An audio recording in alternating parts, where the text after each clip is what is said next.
Hello everyone! In today's video, I'm going to show you how to fix Shopify inventory not tracked. Now the first thing you need to do is to log into your Shopify admin. So just head to your Shopify admin and input your credentials. Then you're going to have to navigate to products. So from the admin dashboard, click on products in the left-hand menu. From there, select the product you wish to track for inventory or to track inventory for by clicking on its name. Then scroll down to the inventory section, and if the product has variants, you'll need to edit each variant individually. Just click on the edit button next to the variant.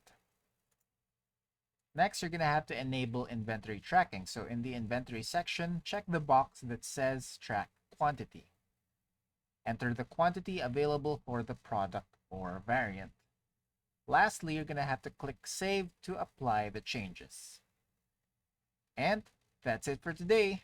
Thanks for tuning in, and I'll see you next time.